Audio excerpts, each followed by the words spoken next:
ਵਾਹਿਗੁਰੂ ਸਾਹਿਬ ਜੀ।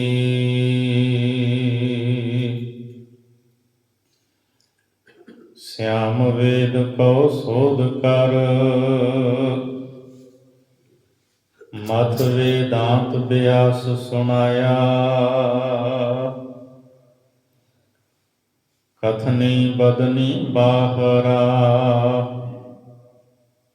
ਆਪੇ ਆਪਣਾ ਬ੍ਰਹਮ ਜਣਾਇਆ। ਨਦਰੀ ਕਿਸੈ ਨ ਲਿਆਵਈ, ਹਉਮੈ ਅੰਦਰ ਭਰਮ ਭੁਲਾਇਆ। ਆਪ ਪੁਜਾਏ ਜਗਤ ਵਿੱਚ, ਭਾਉ ਭਗਤ ਦਾ ਮਰਮ ਨ ਪਾਇਆ। ਤ੍ਰਿਪਤ ਨ ਆਵੀ ਵੇਦ ਮਥ, ਅਗਨੀ ਅੰਦਰ ਤਪਤ ਤਪਾਇਆ। ਮਾਇਆ ਡੰਡ ਨ ਉਤਰੇ, ਜਮ ਡੰਡੇ ਬਹੁ ਦੁਖ ਰੁਆਇਆ। ਨਾਰਦ ਮਨ ਉਪਦੇਸਿਆ, ਮਥ ਭਾਗਵਤ ਗੁਣ ਗੀਤ ਕਰਾਇਆ। ਬਿਨ ਸਰਨੀ ਨਹਿ ਕੋਇ ਤਰਾਇਆ, ਬਿਨ ਸਰਨੀ ਨਹਿ ਕੋਇ ਤਰਾਇਆ। ਵਾਹਿਗੁਰੂ ਜੀ ਕਾ ਖਾਲਸਾ, ਵਾਹਿਗੁਰੂ ਜੀ ਕੀ ਫਤਿਹ। ਪਰਮ ਸਤਿਕਾਰਯੋਗ, ਜੁਗੋ ਜੁਗ ਅਟਲ ਚਬਰ ਛਤਰ ਤਖਤ ਦੇ ਮਾਲਕ, ਦਸਾਂ ਪਾਤਸ਼ਾਹੀਆਂ ਦੀ ਜੋਤ ਗੁਰਗੱਦੀ ਤੇ ਬਿਰਾਜਮਾਨ, ਧੰਨ ਧੰਨ ਸਤਿਗੁਰੂ ਸ੍ਰੀ ਗੁਰੂ ਗ੍ਰੰਥ ਸਾਹਿਬ ਸੱਚੇ ਪਾਤਸ਼ਾਹ ਜੀ ਦੀ ਪਵਿੱਤਰ ਹਜ਼ੂਰੀ ਦੇ ਅੰਦਰ ਹਾਜ਼ਰੀਆਂ ਭਰ ਰਹੀ ਸਤਿਗੁਰਾਂ ਦੀ ਸਾਜੀ ਨਿਵਾਜੀ ਗੁਰੂ ਰੂਪ ਸਾਧ ਸੰਗਤ ਜੀ, ਆਓ ਚਿੱਤ ਬਿਰਤੀਆਂ ਨੂੰ ਇਕਾਗਰ ਕਰਦਿਆਂ ਹੋਇਆਂ ਭਾਈ ਗੁਰਦਾਸ ਜੀ ਦੀਆਂ ਵਾਰਾਂ ਦੀ ਚੱਲ ਰਹੀ ਲੜੀਵਾਰ ਕਥਾ ਵਿਚਾਰ ਦੇ ਨਾਲ ਜੁੜਨ ਦਾ ਯਤਨ ਕਰੀਏ। ਸੋ ਆਪਾਂ ਹੁਣ ਤੱਕ ਪਹਿਲੀ ਵਾਰ ਦੀਆਂ 10 ਪੌੜੀ ਤੱਕ ਵਿਚਾਰ ਕਰ ਚੁੱਕੇ ਹਾਂ। ਸੋ ਇਸ ਤੋਂ ਅੱਗੇ ਹੁਣ ਭਾਈ ਗੁਰਦਾਸ ਜੀ ਸਾਨੂੰ ਸਾਰਿਆਂ ਨੂੰ ਦੱਸਦੇ ਹੈ ਕਿਹੜਾ ਸ਼ਾਸਤਰ ਕਿਸ ਵੇਦ ਨੂੰ ਮਥਨ ਕਰਕੇ ਬਣਿਆ ਹੈ। ਕਿਉਂਕਿ ਭਾਈ ਸਾਹਿਬ ਨੂੰ ਪੁੱਛਿਆ ਗਿਆ, ਭਾਈ ਗੁਰਦਾਸ ਜੀ ਕਿਰਪਾ ਕਰਕੇ ਸਾਨੂੰ 6 ਸ਼ਾਸਤਰਾਂ ਬਾਰੇ ਜਾਣਕਾਰੀ ਦੇਵੋ। ਤਾਂ ਭਾਈ ਗੁਰਦਾਸ ਜੀ 6 ਸ਼ਾਸਤਰਾਂ ਬਾਰੇ ਦੱਸਦੇ ਆ। ਇਹਨਾਂ ਸ਼ਾਸਤਰਾਂ ਦੇ ਰਚਨਹਾਰੇ ਕੌਣ ਨੇ, ਉਹਨਾਂ ਰਿਸ਼ੀਆਂ ਦੇ ਨਾਮ ਨਾਲ ਹੀ ਦੱਸਦੇ ਆ ਕਿ ਇਹ ਜਿਹੜੇ ਸ਼ਾਸਤਰ ਨੇ ਇਹਨਾਂ ਦੇ ਵੱਖੋ ਵੱਖਰੇ ਮਤ ਹਨ, ਬਹੁਤ ਵੱਡੇ ਇਹਨਾਂ ਦੇ ਰੌਲੇ ਨੇ, ਭੇਦ ਹਨ ਇਹਨਾਂ ਦੇ ਵਿੱਚ। ਸੋ ਇਸ ਲਈ ਨਾਲ ਨਾਲ ਆਪਣਾ ਵੀ ਗੁਰਮਤਿ ਦਾ ਜਿਹੜਾ ਸਿਧਾਂਤ ਹੈ, ਸਤਿਗੁਰੂ ਦੀਆਂ ਸਿੱਖਿਆਵਾਂ, ਉਹਦਾ ਜ਼ਿਕਰ ਭਾਈ ਗੁਰਦਾਸ ਜੀ ਕਰਦੇ। ਸੋ ਕੱਲ 9ਵੀਂ ਤੇ 10ਵੀਂ ਪੌੜੀ ਦੇ ਵਿੱਚ ਭਾਈ ਗੁਰਦਾਸ ਜੀ ਨੇ ਦੱਸਿਆ ਹੈ। 9ਵੀਂ ਪੌੜੀ ਦੇ ਵਿੱਚ ਨਿਆਏ ਸ਼ਾਸਤਰ ਬਾਰੇ ਦੱਸਿਆ। ਨਿਆਏ ਸ਼ਾਸਤਰ ਜਿਹੜਾ ਹੈ ਇਹਦਾ ਕਰਤਾ ਗੌਤਮ ਰਿਸ਼ੀ ਹੈ। ਰਿਗ ਵੇਦ ਦਾ ਮਥਨ ਕਰਕੇ ਗੌਤਮ ਰਿਸ਼ੀ ਨੇ ਨਿਆਏ ਸ਼ਾਸਤਰ ਨੂੰ ਬਣਾਇਆ ਹੈ। ਇਸ ਤੋਂ ਅੱਗੇ ਮੀਮਾਂਸਾ ਸ਼ਾਸਤਰ ਦਾ 10ਵੀਂ ਪੌੜੀ ਵਿੱਚ ਜ਼ਿਕਰ ਕੀਤਾ ਹੈ।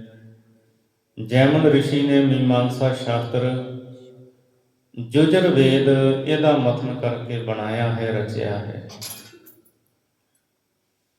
ਹੁਣ ਅੱਗੇ ਭਾਈ ਸਾਹਿਬ ਜੀ ਦੱਸਦੇ ਹੈ, ਭਾਈ ਸਾਹਿਬ ਨੂੰ ਪੁੱਛਿਆ, ਭਾਈ ਗੁਰਦਾਸ ਜੀ ਸਾਨੂੰ ਜਿਹੜਾ ਬਿਆਸ ਨੇ ਵੇਦਾਂਤ ਸ਼ਾਸਤਰ ਬਣਾਇਆ ਹੈ ਉਹਦੇ ਬਾਰੇ ਵੀ ਜਾਣਕਾਰੀ ਦੇਵੋ। ਤਾਂ ਭਾਈ ਸਾਹਿਬ ਜੀ ਦੱਸਦੇ ਹੈ, ਵਾਹਿਗੁਰੂ ਜੀ ਸਿਆਮ ਵੇਦ ਕੋ ਸੋਧ ਕਰ, ਮਥ ਵੇਦਾਂਤ ਬਿਆਸ ਸੁਣਾਇਆ। ਭਾਈ ਗੁਰਦਾਸ ਜੀ ਦੱਸਦੇ ਹੈ ਕਿ ਜਿਹੜਾ ਸ਼ਾਮ ਵੇਦ ਹੈ ਨਾ, ਇਹਨੂੰ ਚੰਗੀ ਤਰ੍ਹਾਂ ਸੋਧ ਕੇ, ਵਿਚਾਰ ਕੇ, ਘੋਖ ਕੇ, ਸ਼ਾਮ ਵੇਦ ਨੂੰ ਚੰਗੀ ਤਰ੍ਹਾਂ ਪੜ੍ਹ ਕੇ, ਜਿਹੜਾ ਬਿਆਸ ਰਿਸ਼ੀ ਹੈ ਇਹਨੇ ਵੇਦਾਂਤ ਸ਼ਾਸਤਰ ਬਣਾ ਕੇ, ਵੇਦਾਂਤ ਸ਼ਾਸਤਰ ਉਹ ਲੋਕਾਂ ਨੂੰ ਸੁਣਾਇਆ ਹੈ, ਸਾਰੀ ਦੁਨੀਆ ਨੂੰ। ਕਥਨੀ ਬਦਨੀ ਬਾਹਰਾ, ਆਪੇ ਆਪਣਾ ਬ੍ਰਹਮ ਜਣਾਇਆ। ਵੇਦਾਂਤ ਸ਼ਾਸਤਰ ਦੇ ਕਰਤੇ ਬਿਆਸ ਰਿਸ਼ੀ ਨੇ ਦੱਸਿਆ ਹੈ ਕਿ ਜਿਹੜਾ ਆਤਮਾ ਸਰੂਪ ਹੈ ਨਾ, ਆਤਮਾ, ਇਹ ਕਥਨ ਤੋਂ, ਕਹਿਣ ਤੋਂ ਬਾਹਰਾ ਹੈ। ਕਥਨ ਤੋਂ ਅਥਵਾ ਬਦਲੀ ਕਵੀਸ਼ਰੀਆਂ ਨੂੰ ਵੀ ਕਹਿੰਦੇ ਹੈ, ਇਹ ਉਹਦੇ ਤੋਂ ਬਾਹਰਾ ਹੈ। ਕਥਨ ਨਹੀਂ ਕੀਤਾ ਜਾ ਸਕਦਾ, ਬਿਆਨ ਨਹੀਂ ਕੀਤਾ ਜਾ ਸਕਦਾ। ਆਪੇ ਆਪਣਾ ਬ੍ਰਹਮ ਜਣਾਇਆ, ਇਸਨੇ ਆਪਣਾ ਆਪ ਹੀ ਬ੍ਰਹਮ ਜਣਾਇਆ ਹੈ। ਜਿਹੜਾ ਮੇਰਾ ਆਤਮਾ ਹੈ ਨਾ, ਇਹੀ ਬ੍ਰਹਮ ਹੈ। ਜਿਹੜਾ ਵੇਦਾਂਤ ਸ਼ਾਸਤਰ ਹੈ ਇਹਦਾ ਇਹ ਸਿਧਾਂਤ ਹੈ, ਅਹੰ ਬ੍ਰਹਮਸਮੀ, ਮੈਂ ਹੀ ਬ੍ਰਹਮ ਹਾਂ। ਜਿਹੜਾ ਆਤਮਾ ਹੈ ਇਹੀ ਬ੍ਰਹਮ ਹੈ। ਉਹ ਕਹਿੰਦਾ ਆਤਮਾ ਨੂੰ, ਮੈਂ ਨੂੰ ਜਾਣ ਲੈਣਾ ਹੀ, ਬਸ ਇਹੀ ਸਭ ਕੁਝ ਹੈ। ਆਤਮਾ ਨੂੰ ਬ੍ਰਹਮ ਕਿਹਾ ਉਸਨੇ, ਤੇ ਆਪਣੇ ਆਪ ਨੂੰ ਉਸਨੇ ਬ੍ਰਹਮ ਜਣਾਇਆ ਵੀ ਉਹ ਬ੍ਰਹਮ ਮੈਂ ਹੀ ਹਾਂ। ਨਦਰੀ ਕਿਸੈ ਨ ਲਿਆਵਈ, ਹਉਮੈ ਅੰਦਰ ਭਰਮ ਭੁਲਾਇਆ। ਇੰਨਾ ਜ਼ਿਆਦਾ ਹੰਕਾਰ ਹੋ ਗਿਆ ਬਿਆਸ ਨੂੰ, ਉਹ ਕਿਸੇ ਨੂੰ ਆਪਣੀ ਨਜ਼ਰ ਹੇਠ ਹੀ ਨਹੀਂ ਸੀ ਲਿਆਉਂਦਾ। ਹੰਕਾਰ ਹੋ ਗਿਆ ਵੀ ਰੱਬ ਹੀ ਮੈਂ ਹਾਂ, ਬ੍ਰਹਮ ਹੀ ਮੈਂ ਹਾਂ, ਮੈਂ ਹੀ ਸਭ ਕੁਝ ਹਾਂ। ਉਹਨੇ ਇਹ ਗੱਲ ਦੁਨੀਆ ਦੇ ਲੋਕਾਂ ਨੂੰ ਦੱਸੀ। ਮਹਾਰਾਜ ਭਾਈ ਗੁਰਦਾਸ ਜੀ ਕਹਿੰਦੇ, ਵੇਖੋ ਨਦਰੀ ਕਿਸੇ ਨਾ ਲਿਆਵੇ, ਕਿਸੇ ਨੂੰ ਨਦਰ ਹੇਠ ਨਹੀਂ ਸੀ ਲਿਆਉਂਦਾ। ਹੰਕਾਰੀ ਬਣ ਗਿਆ, ਹਉਮੈ ਅੰਦਰ ਭਰਮ ਭੁਲਾਇਆ, ਤੇ ਹਉਮੈ ਵਿੱਚ ਪੈ ਗਿਆ। ਜਦੋਂ ਕਿਹਾ ਮੈਂ ਬ੍ਰਹਮ ਹਾਂ, ਬਸ ਇਸ ਭਰਮ ਦੇ ਵਿੱਚ ਆਪ ਵੀ ਭੁੱਲਿਆ, ਤੇ ਉਹਨੇ ਸਾਰੇ ਸੰਸਾਰ ਨੂੰ ਵੀ ਭੁਲਾ ਦਿੱਤਾ। ਆਪ ਪੁਜਾਏ ਜਗਤ ਵਿੱਚ, ਭਾਉ ਭਗਤ ਦਾ ਮਰਮ ਨ ਪਾਇਆ।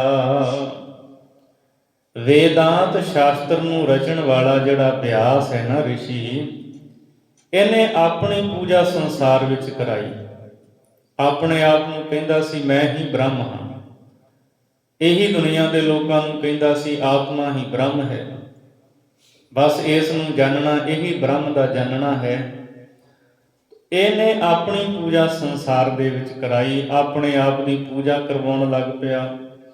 ਭਾਉ ਭਗਤੀ ਕੀਤੀ ਨਹੀਂ, ਨਾਮ ਜਪਿਆ ਨਹੀਂ, ਪ੍ਰੇਮਾ ਭਗਤੀ ਕੀਤੀ ਨਹੀਂ, ਜਿਸ ਕਰਕੇ ਰੱਬ ਦੇ ਭੇਦ ਨੂੰ ਨਹੀਂ ਪਾਇਆ, ਅਥਵਾ ਪ੍ਰੇਮਾ ਭਗਤੀ ਦਾ ਜਿਹੜਾ ਭੇਦ ਸੀ ਇਸ ਨੇ ਨਹੀਂ ਪ੍ਰਾਪਤ ਕੀਤਾ। ਇਹਨੂੰ ਹੰਕਾਰ ਬਹੁਤ ਜ਼ਿਆਦਾ ਹੋ ਗਿਆ। ਤ੍ਰਿਪਤ ਨ ਆਵੀ ਵੇਦ ਮਥ, ਅਗਨੀ ਅੰਦਰ ਤਪਤ ਤਪਾਇਆ। ਵੇਦ ਤਾਂ ਇਹਨੇ ਬਥੇਰੇ ਪੜ੍ਹੇ, ਵੇਦ ਸ਼ਾਸਤਰਾਂ ਦਾ ਅਧਿਐਨ ਕੀਤਾ, ਪੁਰਾਣ ਪੜ੍ਹੇ, ਪਰ ਇਹਨੂੰ ਤ੍ਰਿਪਤੀ ਨਹੀਂ ਆਈ, ਸ਼ਾਂਤੀ ਨਹੀਂ ਆਈ ਬਿਆਸ ਨੂੰ। ਸਗੋਂ ਇਹਦੇ ਅੰਦਰ ਹਉਮੈ ਦੀ ਅਗਨੀ ਦਾ ਜਿਹੜਾ ਤੇਜ ਸੀ ਨਾ, ਉਹਦੇ ਨਾਲ ਹੀ ਇਹ ਤਪਦਾ ਰਿਹਾ। ਹਉਮੈ ਦੀ ਅੱਗ ਦੇ ਵਿੱਚ ਹੀ ਇਹ ਸੜਦਾ ਰਿਹਾ। ਇਹਨੂੰ ਹੰਕਾਰ ਬਹੁਤ ਜ਼ਿਆਦਾ ਹੋ ਗਿਆ, ਮੈਂ ਬ੍ਰਹਮ ਹਾਂ, ਮੈਂ ਬ੍ਰਹਮ ਹਾਂ, ਮੈਂ ਹੀ ਰੱਬ ਹਾਂ। ਬਸ ਇਸੇ ਗੱਲ ਦਾ ਹੰਕਾਰ ਇਹਨੂੰ ਹੋ ਗਿਆ ਤੇ ਤਪਦਾ ਰਿਹਾ। ਮਾਇਆ ਡੰਡ ਨਾ ਉਤਰੇ, ਜਮ ਡੰਡੇ ਬਹੁ ਦੁਖ ਰੂ ਆਇਆ। ਫਿਰ ਜਦੋਂ ਇਹਨੂੰ ਦਿਸਿਆ ਨਾ ਵੀ ਹੁਣ ਮਾਇਆ ਦਾ ਡੰਡ ਤੇ ਜਮਾਂ ਦਾ ਡੰਡ ਇਹਨੂੰ ਸਾਹਮਣੇ ਨਜ਼ਰ ਆਇਆ, ਫਿਰ ਇਹ ਗਿਆ ਨਾਰਦ ਮੁਨੀ ਦੇ ਕੋਲ ਦੌੜਦਾ ਹੋਇਆ। ਉਹਨੂੰ ਜਾ ਕੇ ਇਹਨੇ ਆਪਣਾ ਦੁੱਖ ਦੱਸਿਆ, ਉਹਦੇ ਅੱਗੇ ਰੋਇਆ ਵੀ ਮੈਂ ਬਥੇਰੇ ਬਹੁਤ ਜ਼ਿਆਦਾ ਵੇਦਾਂ ਨੂੰ ਪੜ੍ਹਿਆ ਹੈ, ਪੁਰਾਣਾਂ ਨੂੰ ਵਾਚਿਆ ਹੈ, ਪਰ ਮੇਰੇ ਦੁੱਖ ਦੀ ਨਿਵਰਤੀ ਨਹੀਂ ਹੋਈ। ਮੈਂ ਦੁਖੀ ਹਾਂ। ਰੱਬ ਦੀ ਗੈਬੀ ਤਲਵਾਰ ਚੱਲੀ ਸੀ, ਇਹਦੇ ਟੁਕੜੇ ਵੀ ਹੋਏ। ਜਿਹੜਾ ਨਾਰਦ ਮੁਨੀ ਸੀ ਉਹਦੇ ਕੋਲ ਜਾ ਕਰਕੇ ਫਿਰ ਇਹਨੇ ਆਪਣਾ ਦੁੱਖ ਰੋਇਆ, ਸਾਰਾ ਕੁਝ ਦੱਸਿਆ, ਤੇ ਨਾਰਦ ਮੁਨੀ ਨੇ ਫਿਰ ਇਹਨੂੰ ਸਿੱਖਿਆ ਦਿੱਤੀ ਸੀ। ਭਾਈ ਗੁਰਦਾਸ ਜੀ ਅੱਗੇ ਕਥਨ ਕਰਦੇ ਐ, ਨਾਰਦ ਮੁਨ ਉਪਦੇਸਿਆ, ਮਥ ਭਾਗਵਤ ਗੁਣ ਗੀਤ ਕਰਾਇਆ। ਨਾਰਦ ਨੇ ਇਹਨੂੰ ਸਿੱਖਿਆ ਦਿੱਤੀ ਕਿ ਤੂੰ ਭਾਗਵਤ ਨੂੰ ਪੜ੍ਹ, ਭਾਗਵਤ ਪੁਰਾਣ ਜਿਹੜਾ ਹੈ ਉਹਦਾ ਮਥਨ ਕਰ, ਗੁਣ ਗੀਤ ਕਰਾਇਆ, ਜਸ ਕਰ ਰੱਬ ਦਾ, ਪਰਮਾਤਮਾ ਦੀਆਂ ਸਿਫਤਾਂ ਕਰ, ਉਹਦੀਆਂ ਵਡਿਆਈਆਂ ਕਰ। ਨਾਰਦ ਨੇ ਫਿਰ ਇਹ ਬਿਆਸ ਦੇ ਕੋਲੋਂ ਭਾਗਵਤ ਦਾ ਮਥਨ ਕਰਾ ਕੇ ਰੱਬ ਦੀ ਸਿਫਤ ਤੇ ਵਡਿਆਈ ਨੂੰ ਕਰਾਇਆ ਸੀ। ਫਿਰ ਕਿਤੇ ਜਾ ਕਰਕੇ ਬਿਆਸ ਨੂੰ ਸ਼ਾਂਤੀ ਆਈ ਸੀ। ਪਹਿਲਾਂ ਇਹਨੇ ਬਥੇਰੇ ਵੇਦ ਪੜ੍ਹੇ, ਪੁਰਾਣ ਪੜ੍ਹੇ, ਉਹਨਾਂ ਨੂੰ ਕੋਖਿਆ, ਵਿਚਾਰਿਆ, ਪਰ ਸ਼ਾਂਤੀ ਨਾ ਆਈ, ਤ੍ਰਿਪਤੀ ਨਾ ਹੋਈ। ਪਰ ਜਦੋਂ ਰੱਬ ਦੇ ਗੁਣ ਗਾਏ ਫਿਰ ਵੇਦ ਨੂੰ ਤ੍ਰਿਪਤੀ ਹੋਈ। ਇਹਨੇ ਵਿਦਾਂਤ ਸ਼ਾਸਤਰ ਜਿਹੜਾ ਨਾ ਉਹ ਰਚਿਆ, ਸ਼ਿਆਮ ਵੇਦ ਨੂੰ ਮੱਥ ਕੇ ਰਚਿਆ, ਉਹਦੇ ਵਿੱਚੋਂ ਹੀ ਇਹ ਸ਼ਾਸਤਰ ਜਿਹੜਾ ਵੇਦਾਂਤ ਹੈ ਰਚਿਆ ਗਿਆ। ਸ਼ਾਂਤੀ ਟਿਕਾ ਨਾ ਮਿਲਿਆ।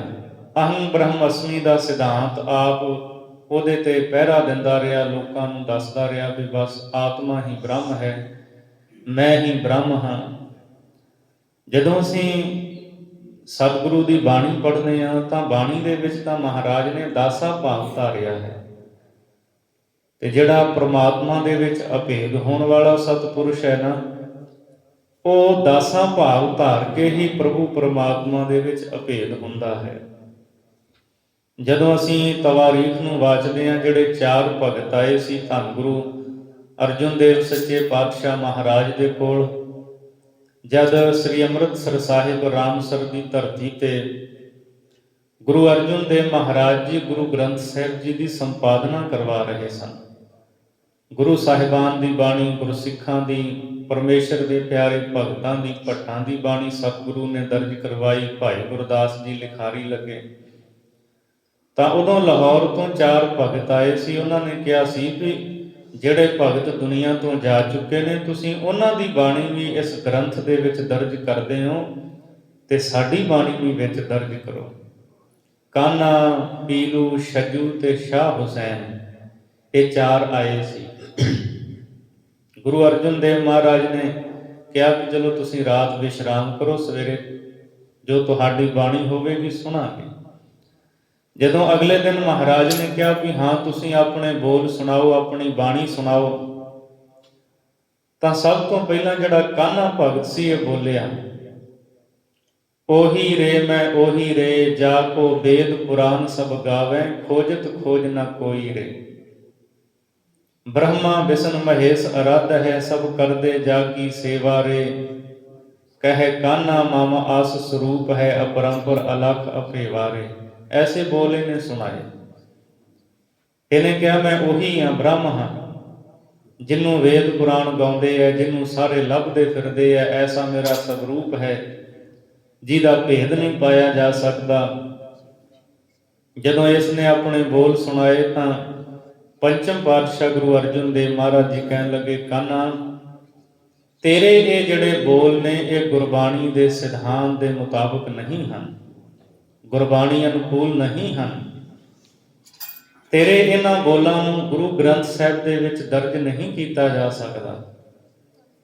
ਤੂੰ ਕਹਿਣਾ ਹੈ ਵੀ ਬ੍ਰਹਮ ਮੈਂ ਹਾਂ, ਰੱਬ ਮੈਂ ਹਾਂ, ਇੱਥੇ ਤਾਂ ਦਾਸਾ ਭਾਵ ਧਾਰਨ ਕੀਤਾ ਗਿਆ ਹੈ।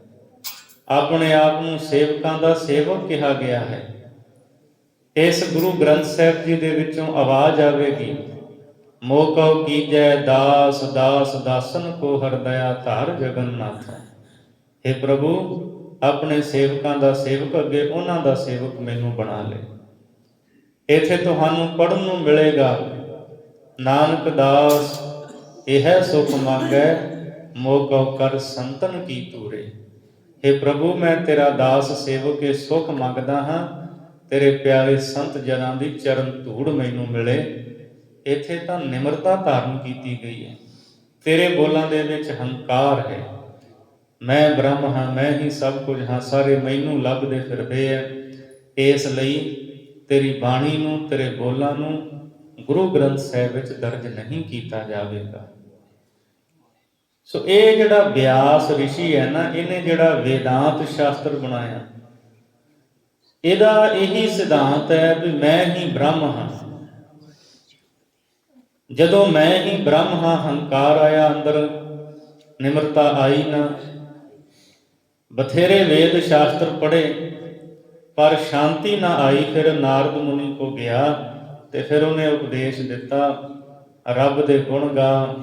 ਫਿਰ ਕਿਤੇ ਜਾ ਕੇ ਉਹਨੂੰ ਸ਼ਾਂਤੀ ਆਈ ਸੀ। ਭਾਈ ਗੁਰਦਾਸ ਜੀ ਨੇ ਅਖੀਰ ਤੇ ਆਪਣਾ ਜੋ ਗੁਰਮਤਿ ਦਾ ਸਿਧਾਂਤ ਹੈ, ਸਤਿਗੁਰੂ ਦੀ ਸਿੱਖਿਆ, ਉਹਦਾ ਵਰਣਨ ਕੀਤਾ ਹੈ। ਭਾਈ ਸਾਹਿਬ ਜੀ, ਤੁਸੀਂ ਦੱਸੋ ਕਿਰਪਾ ਕਰਕੇ ਕਿਵੇਂ ਸੰਸਾਰ ਤੋਂ ਤਰ ਸਕੀਦਾ ਹੈ। ਤਾਂ ਭਾਈ ਸਾਹਿਬ ਦੱਸਦੇ ਹੈ, ਬਿਨ ਸਰਨੀ ਨਹਿ ਕੋਏ ਤਰਾਇਆ। ਭਾਈ ਗੁਰਦਾਸ ਜੀ ਕਹਿੰਦੇ, ਪਰਮੇਸ਼ਰ ਦੀ ਸ਼ਰਨ ਵਿੱਚ ਪਏ ਤੋਂ ਬਿਨਾਂ ਕੋਈ ਨਹੀਂ ਸੰਸਾਰ ਤੋਂ ਤਰ ਸਕਦਾ। ਜੇ ਕਿਸੇ ਨੇ ਸੰਸਾਰ ਤੋਂ ਤਰਨਾ ਹੈ, ਸੰਸਾਰ ਭੌਜਲ ਤੋਂ ਪਾਰ ਹੋਣਾ ਹੈ, ਤਾਂ ਉਹ ਪਰਮਾਤਮਾ ਦੀ ਸ਼ਰਨ ਗ੍ਰਹਿਣ ਕਰੇ। ਤੇ ਗੁਰੂ ਗ੍ਰੰਥ ਸਾਹਿਬ ਜੀ ਦੀ ਬਾਣੀ ਵਿੱਚ ਸਤਿਗੁਰੂ ਨੇ ਵਾਰ-ਵਾਰ ਸਾਨੂੰ ਇਹੀ ਸਿੱਖਿਆ ਦਿੱਤੀ ਹੈ। ਪਰਮੇਸ਼ਰ ਦੀ ਸ਼ਰਨ ਵਿੱਚ ਪੈਣ ਦੇ ਨਾਲ ਸਾਰੇ ਭੈ ਦੁੱਖ ਸਾਰੇ ਹੀ ਦੂਰ ਹੋ ਜਾਂਦੇ। ਪ੍ਰਭ ਕੀ ਸ਼ਰਨ ਸਗਲ ਭੈ ਲਾਥੇ, ਦੁਖ ਬਿਨਸੇ ਸੁਖ ਪਾਇਆ। ਦਇਆਲ ਹੋਆ ਪਾਰ ਬ੍ਰਹਮ ਸੁਆਮੀ, ਪੂਰਾ ਸਤਿਗੁਰੂ ਧਿਆਇਆ। ਮਹਾਰਾਜ ਜੀ ਕਹਿੰਦੇ ਨੇ, ਪਰਮਾਤਮਾ ਦੀ ਸ਼ਰਨ ਵਿੱਚ ਪਿਆ ਦੁੱਖ ਦੂਰ ਹੋ ਜਾਂਦੇ ਹੈ, ਸਾਰੇ ਭੈ ਦੂਰ ਹੋ ਜਾਂਦੇ ਹੈ, ਜਨਮ ਮਰਨ ਦੇ ਦੁੱਖਾਂ ਦੀ ਨਿਵਰਤੀ ਹੋ ਜਾਂਦੀ ਹੈ, ਸਦੀਵੀ ਸੁੱਖ ਦੀ ਪ੍ਰਾਪਤੀ ਹੋ ਜਾਂਦੀ ਹੈ। ਸੋ ਇਸ ਲਈ ਪਰਮਾਤਮਾ ਦੀ ਸ਼ਰਨ ਪਏ ਤੋਂ ਬਗੈਰ ਕੋਈ ਵੀ ਦੁਨੀਆ ਵਿੱਚ ਨਹੀਂ ਤਰ ਸਕਦਾ। ਸੋ ਇਹ ਵੇਦਾਂਤ ਸ਼ਾਸਤਰ, ਉਹਦਾ ਕਰਤਾ ਤੇ ਉਹਦਾ ਸਿਧਾਂਤ ਭਾਈ ਸਾਹਿਬ ਨੇ ਦੱਸਿਆ ਸੀ। ਹੁਣ ਇਸ ਤੋਂ ਅੱਗੇ 12ਵੀਂ ਪੌੜੀ ਵਿੱਚ ਦੱਸਦੇ ਹੈ, ਭਾਈ ਸਾਹਿਬ ਜੀ ਤੁਸੀਂ ਕਿਰਪਾ ਕਰਕੇ ਦੱਸੋ ਕਿ ਜਿਹੜਾ ਸ਼ਾਂਖ ਸ਼ਾਸਤਰ ਹੈ,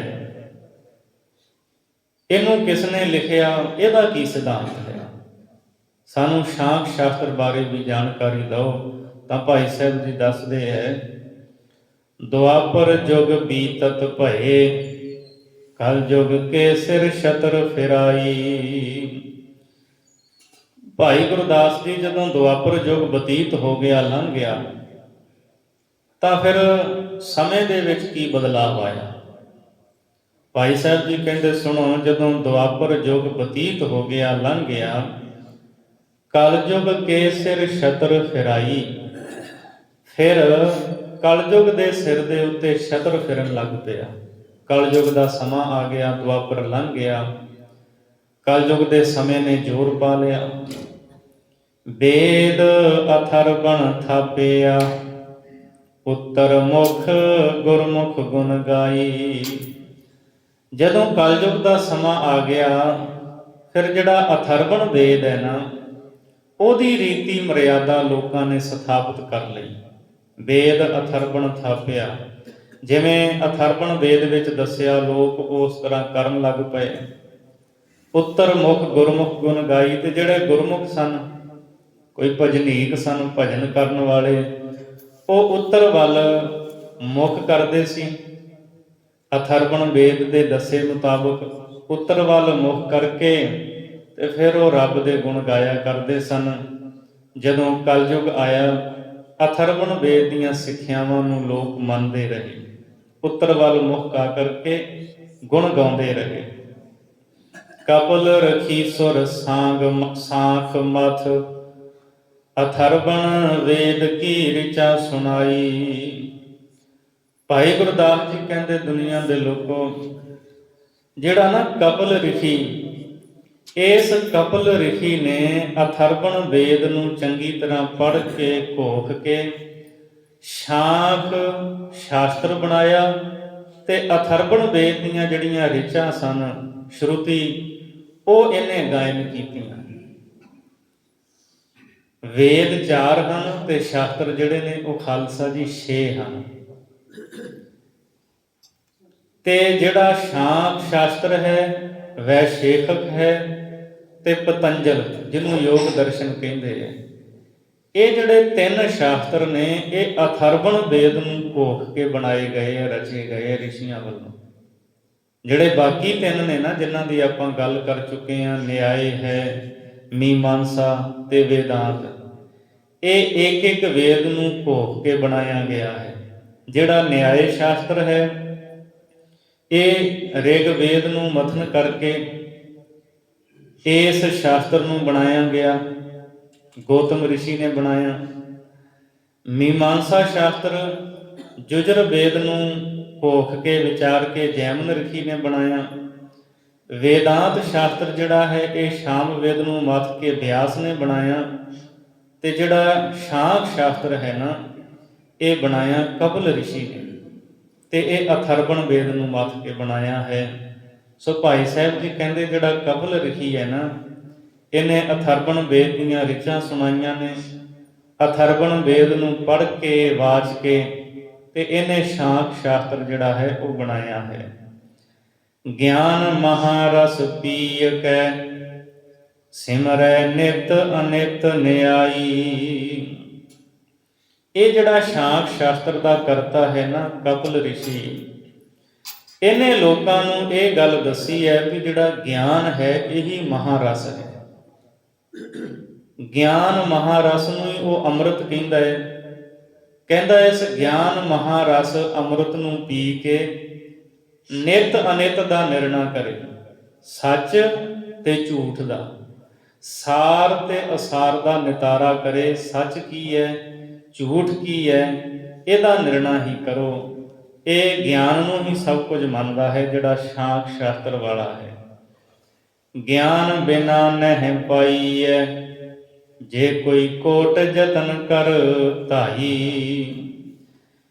ਇਹ ਕਹਿੰਦਾ ਹੈ ਸ਼ਾਂਖ ਸ਼ਾਸਤਰ ਵਾਲਾ ਵੀ ਗਿਆਨ ਪ੍ਰਾਪਤ ਕੀਤੇ ਤੋਂ ਬਗੈਰ ਕੋਈ ਵੀ ਪ੍ਰਭੂ ਨੂੰ ਪ੍ਰਾਪਤ ਨਹੀਂ ਕਰ ਸਕਦਾ।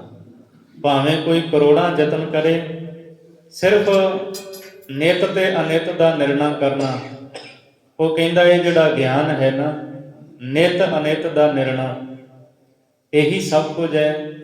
ਇਹਦੇ ਨਾਲ ਹੀ ਰੱਬ ਦੀ ਪ੍ਰਾਪਤੀ ਹੈ। ਪ੍ਰੇਮਾ ਭਗਤੀ ਦੀ ਗੱਲ ਇਸ ਨੇ ਵੀ ਨਹੀਂ ਕੀਤੀ, ਨਾਮ ਜਪਣ ਦੀ ਗੱਲ ਇਹ ਸ਼ਾਂਖ ਸ਼ਾਸਤਰ ਵਾਲੇ ਨੇ ਵੀ ਨਹੀਂ ਕੀਤੀ। ਕਰਮ ਜੋਗ ਦੇਹੀ ਕਰੇ ਸੋ ਅਨਿਤ ਖਿਨ ਟਿਕੈ ਨਾ ਰਾਈ। ਤੇ ਇਹਨੇ ਦੁਨੀਆ ਦੇ ਲੋਕਾਂ ਨੂੰ ਇਹ ਕਿਹਾ ਕਿ ਕਰਮ ਤੇ ਯੋਗ ਜਿਹੜੇ ਮੁਕਤੀ ਦੇ ਸਾਧਨ ਮੰਨੇ ਹੈ ਨਾ, ਕਹਿੰਦਾ ਕਰਮ ਤੇ ਯੋਗ ਇਹ ਸਰੀਰ ਦੇ ਰਾਹੀਂ ਹੁੰਦੇ ਹੈ। ਆ ਜਿਹੜਾ ਸਰੀਰ ਹੈ ਨਾ, ਮਨੁੱਖੀ ਸਰੀਰ, ਇਹਦੇ ਨਾਲ ਹੀ ਕਰਮ ਕੀਤੇ ਜਾਂਦੇ ਹੈ ਤੇ ਇਸ ਮਨੁੱਖੀ ਸਰੀਰ ਦੇ ਨਾਲ ਹੀ ਯੋਗ ਹੁੰਦਾ ਹੈ। ਕਰਮ ਯੋਗ ਦੇਹੀ ਕਰੇ ਸੋ ਅਨਿਤ। ਕਹਿੰਦਾ ਕਿ ਇਹ ਜਿਹੜੀ ਦੇਹੀ ਹੈ ਇਹ ਤਾਂ ਅਨਿਤ ਹੈ, ਝੂਠੀ ਹੈ। ਇਹ ਦੇਹੀ ਜਿਹੜੀ ਹੈ ਨਾਸ਼ਵੰਤ ਹੈ, ਸਦਾ ਰਹਿਣ ਵਾਲੀ ਨਹੀਂ ਹੈ। ਇੱਕ ਖਿਨ ਸਮਾਂ ਵੀ ਇਹ ਟਿਕ ਨਹੀਂ ਸਕਦੀ। ਖਿਨ ਟਿਕੈ ਨਾ ਰਾਈ। ਰਾਈ ਮਾਤਰ, ਜਿਵੇਂ ਸਰੋਂ ਦਾ ਦਾਣਾ ਹੁੰਦਾ ਹੈ, ਇਸ ਤਰ੍ਹਾਂ ਰਾਈ ਦਾ ਦਾਣਾ। ਕਹਿੰਦੇ ਇੰਨਾ ਸਮਾਂ ਵੀ ਇਸ ਦੇਹੀ ਦਾ ਕੋਈ ਭਰੋਸਾ ਨਹੀਂ ਹੈ। ਇਸ ਲਈ ਗਿਆਨ ਹੀ ਮੁੱਖ ਹੈ, ਕਰਮ ਤੇ ਯੋਗ ਨਹੀਂ। ਇਹ ਕਹਿੰਦਾ ਕਰਮ ਨੂੰ ਵੀ ਛੱਡੋ, ਯੋਗ ਨੂੰ ਵੀ ਛੱਡੋ, ਸਿਰਫ ਸੱਚ ਤੇ ਝੂਠ ਦਾ ਨਿਰਣਾ ਇਹੀ ਰੱਬ ਨੂੰ ਜਣਾਉਣ ਵਾਲਾ ਹੈ, ਇਹੀ ਸਾਧਨ ਹੈ। ਗਿਆਨ ਮਤਿ ਸੁਖੀ ਉਪਜੈ ਜਨਮ ਮਰਨ ਕਾ ਭਰਮ ਚੁਕਾਈ। ਇਹ ਕਹਿੰਦਾ ਜਿਹੜਾ ਗਿਆਨ ਹੈ, ਗਿਆਨ ਮਤ, ਇਹਦੇ ਨਾਲ ਹੀ ਸੁੱਖ ਦੀ ਪ੍ਰਾਪਤੀ ਹੁੰਦੀ ਹੈ, ਸੁੱਖ ਪੈਦਾ ਹੁੰਦਾ ਹੈ। ਤੇ ਜਦੋਂ ਗਿਆਨ ਹੋ ਗਿਆ ਫਿਰ ਜਨਮ ਮਰਨ ਦਾ ਭਰਮ ਦੂਰ ਹੋ ਜਾਂਦਾ ਹੈ, ਜੰਮਣ ਮਰਨ ਦੂਰ ਹੋ ਜਾਂਦਾ ਹੈ।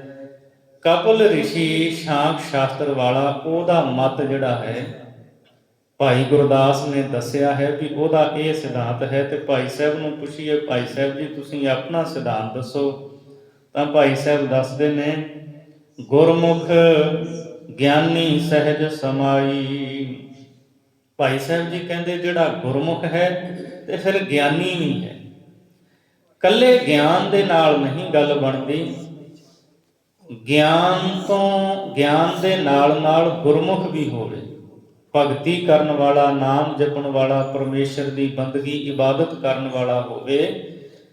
ਗਿਆਨੀ ਵੀ ਤੇ ਗੁਰਮੁਖ ਵੀ, ਉਹ ਫਿਰ ਸਹਿਜ ਅਵਸਥਾ ਵਿੱਚ ਸਮਾ ਜਾਂਦਾ ਹੈ, ਵਾਹਿਗੁਰੂ ਪਰਮਾਤਮਾ ਦੇ ਵਿੱਚ ਅਭੇਦ ਹੋ ਜਾਂਦਾ ਹੈ। ਸੋ ਇਸ ਲਈ ਗੁਰਮੁਖ ਦਾ ਸਿਧਾਂਤ ਇਹ ਹੈ ਕਿ ਜਿੱਥੇ ਗੁਰਮੁਖ ਨੇ ਗਿਆਨ ਬਖਸ਼ਿਆ, ਸੋਝੀ ਕਰਵਾਈ, ਨਾਲ ਪ੍ਰੇਮਾ ਭਗਤੀ ਦਾ ਉਪਦੇਸ਼ ਦੇ ਕੇ ਗੁਰਮੁਖ ਬਣਾਇਆ ਹੈ, ਸੋ ਗੁਰਮੁਖ ਹੀ ਮੁਕਤ ਹੋ ਸਕਦਾ ਹੈ। ਇਹ ਗੁਰਮੁਖ ਦਾ ਸਿਧਾਂਤ ਦੱਸਿਆ ਹੈ। ਬਾਕੀ ਸ਼ਾਂਖ ਸ਼ਾਸਤਰ ਵਾਲਾ ਜਿਹੜਾ ਹੈ ਇਹ ਸਿਰਫ ਗਿਆਨ ਨੂੰ ਹੀ ਮੰਨਦਾ ਹੈ। ਆ ਪ੍ਰਕਿਰਤੀ ਹੈ, ਆ ਪੁਰਖ ਹੈ, ਕਹਿੰਦਾ ਇਸੇ ਨੂੰ ਜਾਣਨਾ ਇਹੀ ਗਿਆਨ ਹੈ। ਕਿਸੇ ਵਿਸ਼ੇਸ਼ ਪੁਰਸ਼ ਨੂੰ ਇਹ ਜਿਹੜਾ ਹੈ ਉਹ ਨਹੀਂ ਮੰਨਦਾ। ਹੁਣ ਇਹ ਸ਼ਾਂਖ ਸ਼ਾਸਤਰ ਦਾ ਦੱਸ ਦਿੱਤਾ। ਫਿਰ ਭਾਈ ਗੁਰਦਾਸ ਜੀ ਨੂੰ ਪੁੱਛੀਏ, ਭਾਈ ਸਾਹਿਬ ਜੀ, ਜਿਹੜਾ ਕਣਾਦ ਮੁਨੀ ਹੋਇਆ ਉਹਨੇ ਵੈਸ਼ੇਖਕ ਸ਼ਾਸਤਰ ਰਚਿਆ ਹੈ, ਸਾਨੂੰ ਉਹਦੀ ਵੀ ਜਾਣਕਾਰੀ ਦੇਵੋ। ਸੋ ਇਸ ਤੋਂ ਅੱਗੇ ਹੁਣ ਭਾਈ ਗੁਰਦਾਸ ਜੀ ਪੰਜਵੇਂ ਸ਼ਾਸਤਰ ਦੀ ਜਾਣਕਾਰੀ ਦਿੰਦੇ ਹੈ। ਵੇਦ ਅਥਰਬਨ ਮਥਨ ਕਰ, ਗੁਰਮੁਖ ਬਾਸੇਖਕ ਗੁਣ ਗਾਵੇ। ਭਾਈ ਗੁਰਦਾਸ ਜੀ ਕਹਿੰਦੇ ਆ, ਜਦੋਂ ਅਸੀਂ ਪੜਤਾਲ ਕਰਦੇ ਹਾਂ ਤਾਂ ਪਤਾ ਲੱਗਦਾ ਹੈ ਕਿ ਜਿਹੜਾ ਅਥਰਬਨ ਵੇਦ ਹੈ ਉਹਨੂੰ ਚੰਗੀ ਤਰ੍ਹਾਂ ਪੜ੍ਹ ਕੇ ਵਿਚਾਰ ਕੇ ਜਿਹੜਾ ਗੁਰਮੁਖ ਹੈ ਨਾ ਕਣਾਦ ਮੁਨੀ, ਉਹਨੇ ਵੈਸ਼ੇਖਕ ਸ਼ਾਸਤਰ ਬਣਾਇਆ ਹੈ। ਤੇ ਵੈਸ਼ੇਖਕ ਸ਼ਾਸਤਰ ਜਿਹੜਾ ਨਾ ਉਹਦੇ ਵਿੱਚ ਪ੍ਰਭੂ ਦੇ ਗੁਣ ਗਾਏ ਨੇ ਕਣਾਦ ਮੁਨੀ ਨੇ। ਜੇਹਾ ਬੀਜੈ ਸੋ ਲੁਣੈ, ਸਮੇਂ ਬਿਨਾ ਫਲ ਹੱਥ ਨਾ ਆਵੇ। ਭਾਈ ਸਾਹਿਬ ਜੀ ਉਹਦਾ ਕੀ ਮਤ ਹੈ, ਉਹਦਾ ਸਿਧਾਂਤ ਕੀ ਹੈ? ਭਾਈ ਗੁਰਦਾਸ ਜੀ ਨੇ ਨਾ ਇਹ 6 ਸ਼ਾਸਤਰਾਂ ਦੇ ਵੱਖੋ ਵੱਖਰੇ ਮਤ ਦੱਸੇ ਤੇ ਨਾਲ ਫਿਰ ਅੱਗੇ ਗੁਰਮਤਿ ਦਾ ਸਿਧਾਂਤ ਦੱਸ ਦਿੰਦੇ ਕਿ ਜਿਹੜੀ ਗੁਰਮਤਿ ਆ ਨਾ, ਗੁਰੂ ਦੀ ਸਿੱਖਿਆ, ਉਹ ਆ ਸਾਨੂੰ ਸਿੱਖਿਆ ਮਹਾਰਾਜ ਦੀ ਹੈ ਵੀ ਪ੍ਰੇਮਾ ਭਗਤੀ ਕਰਨੀ, ਨਾਮ ਜਪਣਾ ਤੇ ਵਾਹਿਗੁਰੂ ਪਰਮਾਤਮਾ ਦੇ ਵਿੱਚ ਅਭੇਦ ਹੋ ਜਾਣਾ। ਇਹਨਾਂ ਦੇ ਵੱਖੋ ਵੱਖਰੇ ਰੌਲੇ ਨੇ ਇਹ ਸ਼ਾਸਤਰਾਂ ਵਾਲਿਆਂ ਦੇ। ਇਹ ਤਾਂ ਭਾਈ ਸਾਹਿਬ ਨੇ ਸਾਨੂੰ ਜਾਣਕਾਰੀ ਦਿੱਤੀ ਹੈ, ਬਾਕੀ ਇਹਨਾਂ ਦੇ ਰੌਲੇ ਵਿੱਚ ਪੈਣ ਦਾ ਫਾਇਦਾ ਕੋਈ ਨਹੀਂ ਹੈ, ਲਾਭ ਨਹੀਂ ਹੈ। ਸਮਾਂ ਅਜਾਈਂ ਹੋਵੇਗਾ, ਸਿਰਫ ਟੂਕ ਮਾਤਰ ਜਾਣਕਾਰੀ ਦੇ ਕੇ ਸਮਝਾ ਦਿੱਤਾ ਸਾਰਿਆਂ ਨੂੰ। ਇਹ ਨਾ ਹੋਵੇ ਤਾਂ ਤੁਹਾਡੀ ਉਮਰ ਸਾਰੀ ਸ਼ਾਸਤਰਾਂ ਨੂੰ ਪੜ੍ਹਨਾ ਹੀ ਲੰਘ ਜਾਵੇ ਤੇ ਫਿਰ ਉਹਨਾਂ ਦੇ ਰੌਲੇ ਜੋ ਭੇਦ ਨੇ ਉਹਨਾਂ ਵਿੱਚ ਲੰਘ ਜਾਵੇ ਵੀ ਇਹਦੇ ਵਿੱਚ ਇਸ ਤਰ੍ਹਾਂ ਲਿਖਿਆ, ਇਹਦੇ ਵਿੱਚ ਇਸ ਤਰ੍ਹਾਂ ਲਿਖਿਆ ਹੈ, ਪਤਾ ਨਹੀਂ ਗੱਲ ਕਿਹੜੀ ਸਹੀ ਹੈ। ਭਾਈ ਸਾਹਿਬ ਨੇ ਕਿਹਾ ਗੁਰੂ ਦੀ ਸਿੱਖਿਆ ਨੂੰ ਧਾਰਨ ਕਰੋ, ਪ੍ਰੇਮਾ ਭਗਤੀ ਕਰੋ, ਬਸ ਇਹੀ ਮੁਕਤੀ ਦਾ ਸਾਧਨ ਹੈ। ਤੋ ਜਿਹੜਾ ਹੈ ਨਾ ਵੈਸ਼ੇਖਕ ਸ਼ਾਸਤਰ, ਵੈਸ਼ੇਖਕ ਕਣਾਦ ਮੁਨੀ ਇਸ ਨੂੰ ਰਚਨ ਵਾਲਾ ਹੈ। ਉਹਦਾ ਸਿਧਾਂਤ ਉਹ ਕੀ ਕਹਿੰਦਾ ਹੈ? ਜੇਹਾ ਬੀਜੈ ਸੋ ਲੁਣੈ। ਕਣਾਦ ਮੁਨੀ ਦੁਨੀਆ ਦੇ ਲੋਕਾਂ ਨੂੰ ਸਿੱਖਿਆ ਦਿੰਦਾ ਹੈ ਕਿ ਜੋ ਵੀ ਬੀਜ ਮਨੁੱਖ ਬੀਜੇਗਾ ਉਹ ਲੁਣੈ ਵੱਢ ਲਵੇਗਾ। ਜਿਵੇਂ ਦਾ ਬੀਜ ਬੀਜੇਗਾ ਉਹ ਫਲ ਪ੍ਰਾਪਤ ਕਰ ਲਵੇਗਾ, ਪਰ ਫਲ ਪ੍ਰਾਪਤ ਵੀ ਸਮੇਂ ਤੇ ਹੁੰਦਾ ਹੈ, ਸਮੇਂ ਬਿਨਾਂ ਫਲ ਹੱਥ ਨਾ ਆਵੇ। ਜਦੋਂ ਉਸ ਬੀਜੇ ਹੋਏ ਬੀਜ ਦਾ ਫਲ ਪ੍ਰਾਪਤ ਕਰਨ ਦਾ ਸਮਾਂ ਆਵੇਗਾ, ਉਦੋਂ ਹੀ ਉਹ ਫਲ ਮਿਲੇਗਾ। ਇਹ ਨਹੀਂ ਵੀ ਇੱਕਦਮ ਹੁਣੇ ਬੀਜ ਬੀਜਿਆ ਹੁਣੇ ਫਲ ਮਿਲ ਜਾਏ। ਇਹਦਾ ਕਣਾਦ ਮੁਨੀ ਦਾ ਸਿਧਾਂਤ ਹੈ ਇਹ। ਜਿਵੇਂ ਧਰਤੀ ਵਿੱਚ ਬੀਜ ਹੁੰਦਾ ਨਾ ਤੇ ਸਮਾਂ ਆਉਣ ਤੇ ਫਿਰ ਉੱਗਦਾ ਹੈ, ਫਲ ਮਿਲਦਾ ਹੈ, ਇਸੇ ਤਰ੍ਹਾਂ ਕਹਿੰਦਾ ਸਮਾਂ ਆਉਣ ਤੇ ਇਹਦਾ ਫਲ ਮਿਲਦਾ ਹੈ। ਕਈ ਵਾਰ ਆਪਾਂ ਵੇਖਦੇ ਫਸਲਾਂ ਬੀਜਦੇ ਹਾਂ, ਬੀਜ ਪਾਉਂਦੇ ਹਾਂ, ਘਾਹ ਜਿਹੜਾ ਉਹ ਕੌਣ ਬੀਜਦਾ ਹੈ? ਗੁੱਲੀ ਡੰਡੇ ਦਾ ਬੀਜ ਕੌਣ ਪਾਉਂਦਾ ਪੈਲੀ 'ਚ? ਉਹ ਵਿੱਚ ਹੀ ਹੁੰਦਾ ਖੇਤ ਦੇ।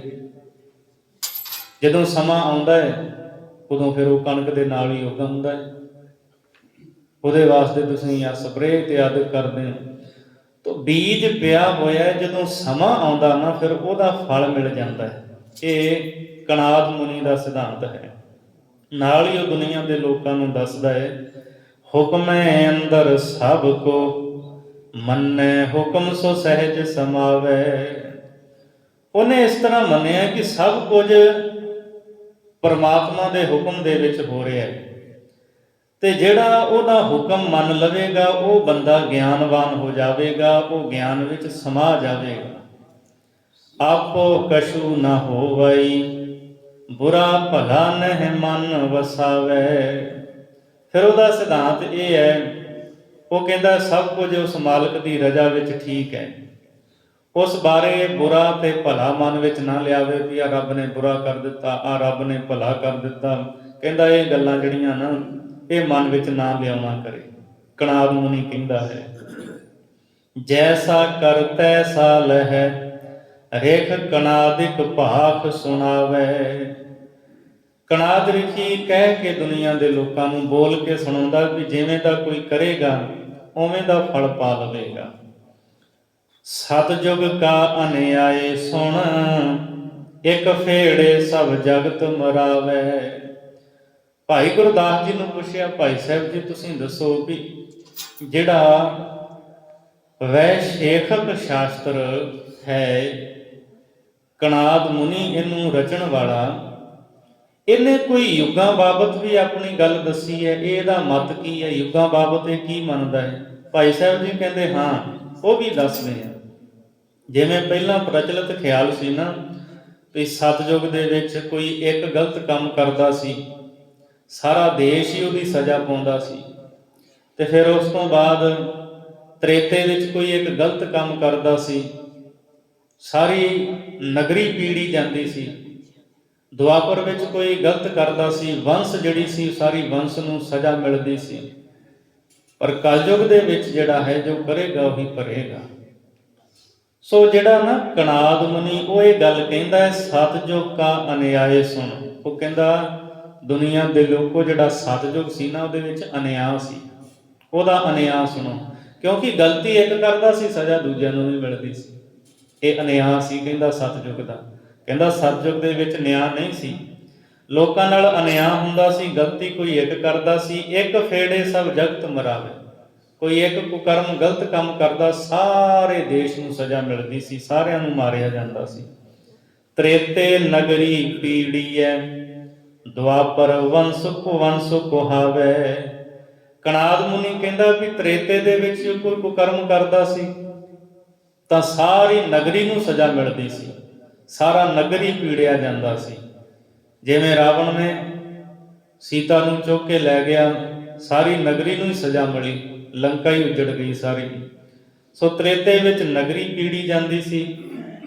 ਦੁਆਪਰ ਵੰਸ਼ ਕੁਵੰਸ਼ ਕੁਹਾਵੇ, ਤੇ ਜਦੋਂ ਦੁਆਪਰ ਯੁੱਗ ਸੀ ਕਹਿੰਦੇ ਉਹਦੇ ਵਿੱਚ ਵੀ ਅਨਿਆਂ ਸੀ। ਜਦੋਂ ਕੋਈ ਇੱਕ ਕੁਕਰਮ ਕਰਦਾ ਸੀ ਸਾਰੀ ਵੰਸ਼ ਨੂੰ ਕੁਵੰਸ਼ ਜਾਣ ਕੇ, ਖੋਟੀ ਵੰਸ਼ ਜਾਣ ਕੇ ਉਹਨੂੰ ਮਾਰ ਦਿੱਤਾ ਜਾਂਦਾ ਸੀ, ਖੋਹ ਦਿੱਤਾ ਜਾਂਦਾ ਸੀ। ਜਿਵੇਂ ਆਪਾਂ ਪਹਿਲਾਂ ਜ਼ਿਕਰ ਕੀਤਾ ਇੱਕ ਦਿਨ ਕਿ ਦੁਰਵਾਸ਼ਾ ਨੂੰ ਮਜ਼ਾਕ ਕੀਤਾ ਸੀ ਨਾ ਮੁੰਡਿਆਂ ਨੇ, ਇਹਦੇ ਪੇਟੋਂ ਕੀ ਹੋਵੇਗਾ? ਉਹਨੇ ਕਿਹਾ ਤੁਹਾਡੀ ਕੁੱਲ ਦਾ ਨਾਸ਼ ਕਰਨ ਵਾਲਾ। ਤੋ ਸਾਰੀ ਜਾਦਵਾਂ ਦੀ ਕੁੱਲ ਜਿਹੜੀ ਸੀ ਨਾ ਕਹਿੰਦੇ 56 ਕਰੋੜ ਸਾਰੇ ਹੀ ਨਾਸ਼ ਹੋ ਗਏ ਸਨ। ਦੁਆਪਰ ਵਿੱਚ ਵੀ ਕਹਿੰਦੇ ਇਹ ਅਨਿਆਂ ਸੀ, ਕੁਕਰਮ ਕੋਈ ਕਰਦਾ ਸੀ, ਫਲ ਉਹਦਾ ਦੁੱਖ ਜਿਹੜਾ ਨਾ ਸਾਰੀ ਵੰਸ਼ ਨੂੰ ਭੋਗਣਾ ਪੈਂਦਾ ਸੀ। ਕਲਯੁਗ ਜੋ ਫੇੜੇ ਸੋ ਪਾਵੇ। ਪਰ ਕਲਯੁਗ ਦੇ ਵਿੱਚ ਕਹਿੰਦੇ ਨਿਆਂ ਹੈ, ਜਿਹੜਾ ਕੋਈ ਕੁਕਰਮ ਕਰੇਗਾ, ਗਲਤ ਕੰਮ ਕਰੇਗਾ, ਉਹ ਫਲ ਉਹਨੂੰ ਹੀ ਮਿਲੇਗਾ, ਦੂਜੇ ਨੂੰ ਨਹੀਂ ਮਿਲੇਗਾ। ਸੋ ਇਹ ਜਿਹੜੇ ਸ਼ਾਸਤਰ ਨੇ ਨਾ ਖਾਲਸਾ ਜੀ, ਇਹਨਾਂ ਦੀਆਂ ਸਾਰੀਆਂ ਗੱਲਾਂ ਦੇ ਨਾਲ ਗੁਰਮਤਿ ਸਹਿਮਤ ਨਹੀਂ ਹੈ। ਕਿਤੇ ਕਿਤੇ ਜਿਹੜਾ ਇਹਨਾਂ ਦਾ ਸਿਧਾਂਤ ਹੈ, ਗੱਲਾਂ ਹੈ, ਉਹ ਉਹਨਾਂ ਦੇ ਨਾਲ ਗੱਲ ਮੇਲ ਖਾਂਦੀ ਹੈ। ਭਾਈ ਗੁਰਦਾਸ ਜੀ ਕਹਿੰਦੇ ਵੀ ਜਿਹੜੀ ਗੁਰਮਤਿ ਹੈ ਨਾ, ਗੁਰੂ ਦੀ ਸਿੱਖਿਆ, ਗੁਰਮਤਿ ਦਾ ਸਿਧਾਂਤ, ਉਸ ਇਸ ਗੱਲ ਨਾਲ ਮੇਲ ਖਾਂਦਾ ਹੈ ਕਿ ਜਿਹੜਾ ਕਰਮ ਕਰੇਗਾ ਉਹਦਾ ਫਲ ਭੋਗੇਗਾ। ਬਾਕੀ ਜੇ ਤੁਸੀਂ ਕਹੋ ਵੀ ਸਾਰੀਆਂ ਗੱਲਾਂ ਵੈਸ਼ੇਖਕ ਸ਼ਾਸਤਰ ਦੀਆਂ ਅਸੀਂ ਮੰਨ ਲਈਏ, ਕਹਿੰਦੇ ਨਹੀਂ, ਸਾਰੀਆਂ ਗੱਲਾਂ ਉਹਦਾ ਸਿਧਾਂਤ ਵੱਖਰਾ ਹੈ। ਗੁਰਮਤਿ ਪ੍ਰੇਮਾ ਭਗਤੀ ਦੀ ਗੱਲ ਕਰਦੀ ਹੈ, ਵਾਹਿਗੁਰੂ ਦੀ ਬੰਦਗੀ ਦੀ ਗੱਲ ਕਰਦੀ ਹੈ। ਹਾਂ, ਇੱਥੇ ਇਹ ਹੈ ਵੀ ਜਿਹੜਾ ਕੋਈ ਕਰੇਗਾ ਉਹ ਉਹਦਾ ਫਲ ਪਾ ਲਵੇਗਾ। ਇਹ ਜਿਹੜਾ ਹੈ ਇਸ ਸ਼ਾਸਤਰ ਵੈ ਸ਼ੇਖਕ ਇਹਨੂੰ ਰਚਣ ਵਾਲਾ ਕਣਾਦ ਮੁਨੀ, ਉਹਦਾ ਸਿਧਾਂਤ ਭਾਈ ਸਾਹਿਬ ਨੇ ਦੱਸਿਆ ਹੈ। ਇਸ ਤੋਂ ਬਾਅਦ ਛੇਵੇਂ ਸ਼ਾਸਤਰ ਦੀ ਗੱਲ ਕੀਤੀ ਹੈ ਭਾਈ ਗੁਰਦਾਸ ਨੇ। 6 ਸ਼ਾਸਤਰ ਨੇ। ਭਾਈ ਗੁਰਦਾਸ ਜੀ ਛੇਵੇਂ ਸ਼ਾਸਤਰ ਬਾਰੇ ਦੱਸੋ। ਛੇਵੇਂ ਸ਼ਾਸਤਰ ਦਾ ਨਾਮ ਹੈ ਪਤੰਜਲ। ਪਤੰਜਲ ਵੈਸੇ ਰਿਸ਼ੀ ਦਾ ਨਾਮ ਸੀ, ਜਿਹਨੇ ਇਹਨੂੰ ਬਣਾਇਆ ਸੀ ਨਾ ਇਸ ਸ਼ਾਸਤਰ ਨੂੰ, ਪਤੰਜਲ ਰਿਸ਼ੀ। ਇਹਨੂੰ ਯੋਗ ਦਰਸ਼ਨ ਵੀ ਕਹਿੰਦੇ ਆ। ਇਹ ਯੋਗ ਦੀ ਗੱਲ ਕਰਦਾ ਹੈ ਪਤੰਜਲ ਸ਼ਾਸਤਰ। ਆ ਜਿਹੜਾ ਰਾਮਦੇਵ ਹੈ, ਇਹਨੇ ਆਪਣੇ ਜੋ ਇਹਨੇ ਵਪਾਰ ਚਲਾਇਆ ਸਾਰਾ, ਜੋ ਚੀਜ਼ਾਂ ਬਣਾ ਸਾਜੋ ਸਮਾਨ ਵੇਚਦਾ ਪਤੰਜਲੀ, ਉਹ ਇਸੇ ਸ਼ਾਸਤਰ ਤੋਂ ਇਹਨੇ ਨਾਮ ਲਿਆ। ਤਾਂ ਹੀ ਲੋਕਾਂ ਨੂੰ ਦੱਸਦਾ ਕਿ ਇੱਦਾਂ ਆ ਯੋਗਾ ਕਰੋ, ਆਹ ਕੰਮ ਕਰੋ, ਬਥੇਰੀਆਂ ਉਹ ਦੱਸਦਾ ਹੈ। ਹੋ ਸਕਦਾ ਕੋਈ ਇੱਕ ਅੱਧੀ ਸਰੀਰ ਵਾਸਤੇ, ਸਰੀਰ ਦੀ ਤੰਦਰੁਸਤੀ ਵਾਸਤੇ ਹੋਵੇ, ਪਰ ਰੱਬ ਨੂੰ ਮਿਲਣ ਦਾ ਜਿਹੜਾ ਮਾਰਗ ਗੁਰਮਤਿ ਨੇ ਸਾਨੂੰ ਪ੍ਰੇਮਾ ਭਗਤੀ ਦੱਸਿਆ ਹੈ। ਪੁੱਠੇ ਸਿੱਧੇ ਹੋਣ ਦੇ ਨਾਲ ਰੱਬ ਦੀ ਪ੍ਰਾਪਤੀ ਨਹੀਂ ਹੈ। ਹਾਂ, ਕੋਈ ਸਰੀਰ ਨੂੰ ਫਿੱਟ ਰੱਖਣ ਵਾਸਤੇ ਕੋਈ ਕਰਦਾ ਹੈ ਤਾਂ ਉਹ ਕੋਈ ਗਲਤ ਨਹੀਂ ਹੈ। ਸੋ ਇਹ ਛੇਵਾਂ ਸ਼ਾਸਤਰ ਜਿਹੜਾ ਨਾ ਪਤੰਜਲ, ਇਹਨੂੰ ਯੋਗ ਦਰਸ਼ਨ ਵੀ ਕਹਿੰਦੇ ਹੈ। ਉਹਦੇ ਬਾਰੇ ਭਾਈ ਗੁਰਦਾਸ ਜੀ ਹੁਣ ਸਾਨੂੰ ਜਾਣਕਾਰੀ ਕਰਾਉਂਦੇ ਹੈ। ਸੇਖ ਨਾਗ ਪਤੰਜਲ ਮਥਿਆ, ਗੁਰਮੁਖ ਸ਼ਾਸਤਰ ਨਾਗ ਸੁਣਾਈ।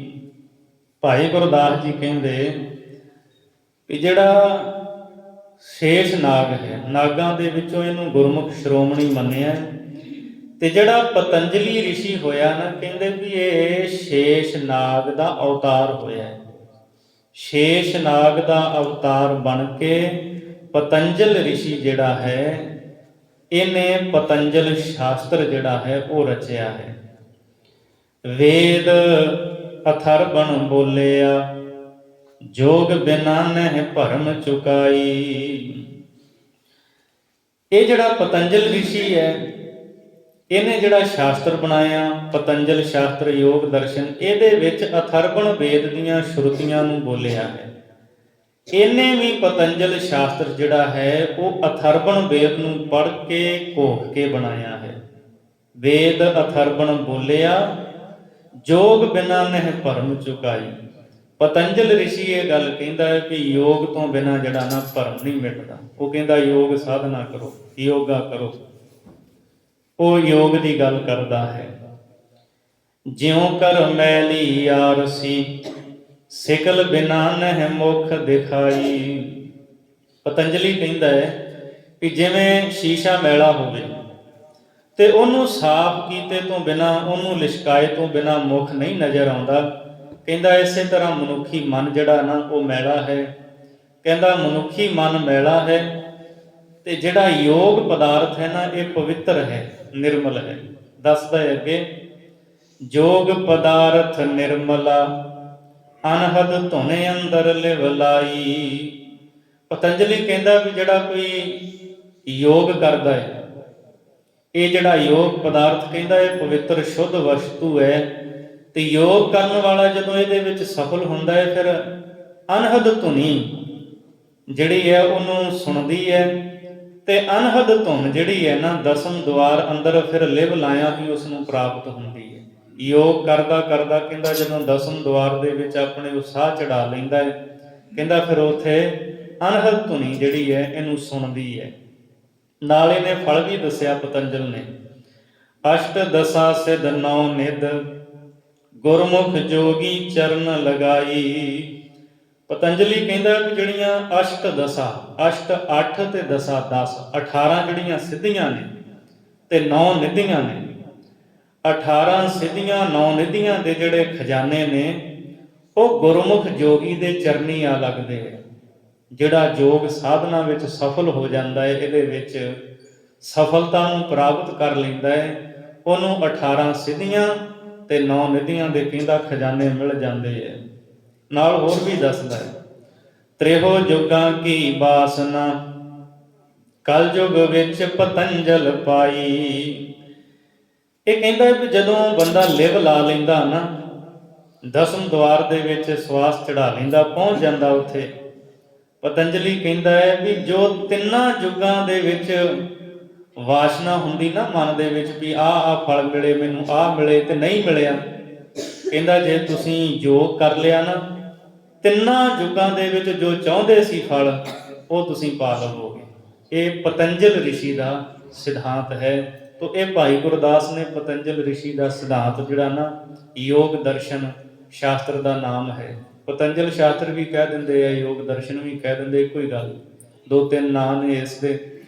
ਉਹਦਾ ਜਿਹੜਾ ਸਿਧਾਂਤ ਸੀ ਉਹ ਦੱਸ ਦਿੱਤਾ ਹੈ। ਹੁਣ ਭਾਈ ਸਾਹਿਬ ਨੂੰ ਪੁੱਛੀਏ, ਭਾਈ ਗੁਰਦਾਸ ਜੀ ਤੁਸੀਂ ਦੱਸੋ ਤੁਹਾਡਾ ਕੀ ਖਿਆਲ ਹੈ? ਗੁਰੂ ਦੀ ਸਿੱਖਿਆ, ਗੁਰੂ ਦੀ ਮੱਤ ਕੀ ਕਹਿੰਦੀ ਹੈ? ਸਾਨੂੰ ਕੀ ਕਰਨਾ ਚਾਹੀਦਾ ਹੈ? ਕਿ ਬੰਦਗੀ ਛੱਡ ਕੇ ਯੋਗ ਕਰੀਏ, ਯੋਗਾ ਕਰੀਏ? ਭਾਈ ਸਾਹਿਬ ਜੀ ਕਹਿੰਦੇ ਨਹੀਂ, ਮੈਂ ਦੱਸਦਾ ਹਾਂ। ਹੱਥੋਂ ਹੱਥੀ ਪਾਈਐ ਭਗਤ ਜੋਗ ਕੀ ਪੂਰ ਕਮਾਈ। ਭਾਈ ਸਾਹਿਬ ਜੀ ਕਹਿੰਦੇ ਬਾਕੀ ਸਾਰੀਆਂ ਗੱਲਾਂ ਸਾਰਿਆਂ ਦੇ ਆਪੋ ਆਪਣੇ ਮਤ ਨੇ। ਗੁਰਮਤਿ ਦਾ ਸਿਧਾਂਤ ਇਹ ਹੈ ਕਿ ਭਗਤ ਜੋਗ, ਭਗਤੀ ਜੋਗ, ਭਗਤੀ ਕਰਦਿਆਂ ਪਰਮਾਤਮਾ ਦੇ ਚਰਨਾਂ ਨਾਲ ਜੁੜਨਾ, ਇਹ ਗੁਰਮਤਿ ਦਾ ਸਿਧਾਂਤ ਹੈ। ਕਹਿੰਦੇ ਇਹੀ ਪੂਰੀ ਕਮਾਈ ਹੈ। ਭਗਤੀ ਜੋਗ ਕਰਦਿਆਂ ਹੋਇਆਂ ਜਦੋਂ ਵਾਹਿਗੁਰੂ ਦੇ ਚਰਨਾਂ ਦੇ ਨਾਲ ਜੁੜ ਜਾਈਦਾ ਹੈ ਤਾਂ ਇਹਦਾ ਫਲ ਹੱਥੋਂ ਹੱਥੀ ਪਾ ਲੈਂਦਾ ਹੈ। ਵਾਹਿਗੁਰੂ ਦੇ ਦਰ ਤੋਂ ਇਹਦਾ ਫਲ ਬੜੀ ਛੇਤੀ ਪ੍ਰਾਪਤ ਹੁੰਦਾ ਹੈ। ਜਿਵੇਂ ਜਿਵੇਂ ਕੋਈ ਰੱਬ ਦੀ ਇਬਾਦਤ ਬੰਦਗੀ ਕਰਦਾ ਹੈ, ਪਰਮਾਤਮਾ ਕਿਰਪਾ ਕਰਕੇ ਮਨ ਨੂੰ ਸਕੂਨ ਦਿੰਦਾ ਹੈ, ਸਦੀਵੀ ਸੁੱਖ ਦੀ ਪ੍ਰਾਪਤੀ ਹੁੰਦੀ ਹੈ।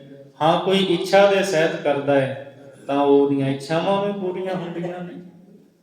ਅਸੀਂ ਬਾਣੀ 'ਚ ਪੜ੍ਹਦੇ ਹਾਂ, ਇੱਛਾ ਪੂਰਕ ਸਰਬ ਸੁਖ ਦਾਤਾ ਹਰ, ਜਾ ਕੇ ਵਸ ਹੈ ਕਾਮ ਧੇਨਾ ਸੋ ਐਸਾ ਹਰ, ਧਿਆਈਐ ਮੇਰੇ ਜੀਅੜੇ ਤਾਂ ਸਰਬ ਸੁਖ ਪਾਵੈ ਮੇਰੇ ਮਨ। ਜਪ ਮਨ ਸਤਨਾਮ ਸਦਾ ਸਤਨਾਮ, ਹਲਤ ਪਲਤ ਮੁਖ ਉਜਲ ਹੋਈ ਹੈ, ਨਿਤ ਧਿਆਈਐ ਹਰ ਪੁਰਖ ਨਿਰੰਜਨ। ਤੋ ਪਰਮਾਤਮਾ ਦੀ ਬੰਦਗੀ ਕਰੋ, ਭਗਤੀ ਕਰਨੀ ਹੈ ਤੇ ਭਗਤੀ ਯੋਗ ਜਿਹੜਾ ਨਾ ਇਹਦੀ ਪੂਰੀ ਕਮਾਈ ਹੈ, ਹੱਥੋਂ ਹੱਥ ਫਲ ਮਿਲ ਜਾਂਦਾ ਹੈ। ਤੇ ਫਿਰ ਨਾਲ ਹੀ ਦੱਸਿਆ ਭਾਈ ਸਾਹਿਬ ਨੇ ਵੀ ਜਿਹੜੀ ਭਗਤੀ ਕਰਨੀ ਹੈ ਇਹਦੀ ਰੂਪ ਰੇਖਾ ਕੀ ਹੈ। ਨਾਮ ਦਾਨ ਇਸਨਾਨ ਸੁਭਾਈ। ਕਹਿੰਦੇ ਭਗਤੀ ਕਰਨੀ ਹੈ ਫਿਰ ਨਾਮ ਜਪੋ, ਜਥਾ ਸ਼ਕਤ ਦਾਨ ਕਰੋ ਤੇ ਇਸ਼ਨਾਨ ਕਰੋ। ਪਰ ਇਹ ਸਭ ਕੁਝ ਕਿਵੇਂ ਹੋਣਾ ਚਾਹੀਦਾ? ਸੁਭਾਈ, ਮਨ ਵਿੱਚ ਪ੍ਰੇਮ ਹੋਵੇ। ਜੇ ਮਨ ਵਿੱਚ ਪ੍ਰੇਮ ਨਹੀਂ, ਪ੍ਰੇਮ ਤੋਂ ਸਖਣੇ ਹੋ, ਖਾਲੀ ਹੋ, ਤੇ ਫਿਰ ਲਾਭ ਨਹੀਂ ਬਹੁਤਾ ਮਿਲਦਾ। ਇਸ ਲਈ ਮਨ ਵਿੱਚ ਭਾਵਨਾ ਰੱਖ ਕੇ ਨਾਮ ਜਪਣਾ, ਮਾਲਕ ਦੀ ਪ੍ਰਸੰਨਤਾ ਵਾਸਤੇ, ਫਿਰ ਦਾਨ ਕਰਨਾ। ਅਸੀਂ ਸਾਹਿਬ ਦਾ ਬਚਨ ਬਾਣੀ 'ਚ ਪੜ੍ਹਦੇ ਹਾਂ, ਮਾਘ ਮਜਨ ਸੰਗ ਸਾਧੂਆ ਧੂੜੀ ਕਰ ਇਸਨਾਨ, ਹਰ ਕਾ ਨਾਮ ਧਿਆਏ ਸੁਣ ਸਭ ਨਾਮੋਂ ਕਰਦਾ, ਜਨਮ ਕਰਮ ਮਲ ਉਤਰੈ ਮਨ ਤੇ ਜਾਏ ਗੁਮਾਨ। ਤੋ ਆਪ ਜਪਣਾ ਤੇ ਹੋਰਾਂ ਨੂੰ ਜਪਾਉਣਾ, ਇਹ ਦਾਨ ਕਰਨਾ। ਉਦਾਂ ਵੀ ਨੇਕ ਕਮਾਈ ਦੇ ਵਿੱਚੋਂ ਦਸਵੰਧ ਕੱਢਣਾ ਗੁਰਮਤਿ ਦਾ ਸਿਧਾਂਤ ਹੈ। ਸੋ ਨਾਮ ਜਪਣਾ, ਦਾਨ ਕਰਨਾ ਤੇ ਇਸ਼ਨਾਨ ਕਰਨਾ, ਇਹ ਪ੍ਰੇਮ ਭਾਵਨਾ ਦੇ ਨਾਲ ਕਰੇ ਤੇ ਇਹ ਫਿਰ ਭਗਤੀ ਯੋਗ ਹੈ। ਇਹਦੇ ਨਾਲ ਪ੍ਰਭੂ ਦੀ ਪ੍ਰਸੰਨਤਾ ਮਿਲਦੀ ਹੈ ਤੇ ਫਲ ਹੱਥੋਂ ਹੱਥ ਪਾ ਲਈਦਾ ਹੈ। ਸੋ ਇੱਥੋਂ ਤੱਕ ਇਹ 14 ਪੌੜੀਆਂ ਦੀ ਵਿਚਾਰ ਹੋਈ ਹੈ। ਭਾਈ ਗੁਰਦਾਸ ਜੀ ਨੇ ਇੱਕ ਇੱਕ ਪੌੜੀ, ਇੱਕ ਇੱਕ ਸ਼ਾਸਤਰ ਦੇ ਬਾਬਤ ਦੱਸੀ ਹੈ। ਸਾਨੂੰ 6 ਸ਼ਾਸਤਰਾਂ ਦਾ ਜਿਹੜਾ ਸਿਧਾਂਤ ਤੇ ਜਿਵੇਂ ਉਹਨਾਂ ਦੇ ਵਿੱਚ ਵਖਰੇਵੇਂ, ਇਹ ਸਾਰੀਆਂ ਗੱਲਾਂ ਭਾਈ ਸਾਹਿਬ ਨੇ ਦੱਸ ਦਿੱਤੀਆਂ। ਤੇ ਨਾਲ ਦੱਸਿਆ ਵੀ ਇਸ ਰੌਲੇ ਵਿੱਚ ਨਾ ਪਿਓ, ਭਗਤੀ ਯੋਗ ਕਰੋ, ਨਾਮ ਜਪੋ, ਜੀਵਨ ਦਾ ਆਨੰਦ ਪ੍ਰਾਪਤ ਕਰੋ, ਗੁਰਮਤਿ ਦੇ ਸਿਧਾਂਤ ਨੂੰ ਗ੍ਰਹਿਣ ਕਰੋ। ਸਤਿਗੁਰੂ ਮਿਹਰ ਕਰਨ, ਭੁੱਲਾਂ ਦੀ ਖਿਮਾ ਬਖਸ਼ਣੀ, ਅਗਾਂਹ ਵਾਸਤੇ ਸੁਮਤ ਬਖਸ਼ਣੀ ਜੀ। ਹੱਥੋਂ ਹੱਥੀ ਪਾਈਐ ਭਗਤ ਜੋਗ ਕੀ ਪੂਰ ਕਮਾਈ, ਨਾਮ ਦਾਨ ਇਸਨਾਨ ਸੁਭਾਈ। ਵਾਹਿਗੁਰੂ ਜੀ ਕਾ ਖਾਲਸਾ, ਵਾਹਿਗੁਰੂ ਜੀ ਕੀ ਫਤਿਹ।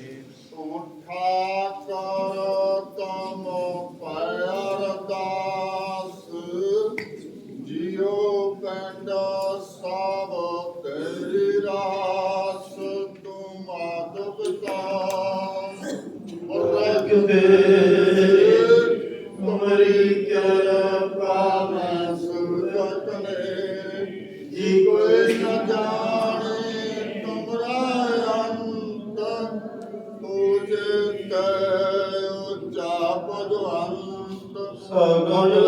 ਮਗਰੇ ਤੁਮਰਾ ਸੁਧਾਰੀ ਕਮਲੇ ਹੋਏ ਸਾਖਿਆਕਾਰ ਜੇ ਤੁਮਰੇ ਕਤ ਮਿਤ ਤੁਮ ਹੀ ਜਾਣੀ ਨਾਨਕ ਦਾਸ ਸਦਾ ਕੁਰਾਨ ਪਰ ਆਗੇ ਅਰਦਾਸ ਮਾਰੀ ਜਿਉ ਪਿੰਡ ਸਭ ਤੇਰਾ ਕਹੁ ਨਾਨਕ ਸਭ ਤੇਰੇ ਵਡਿਆਈ ਕੋਈ ਨਾਮ ਨਾ ਜਾਣੇ ਮੇਰਾ ਵਾਹਿਗੁਰੂ ਕਹੁ ਨਾਨਕ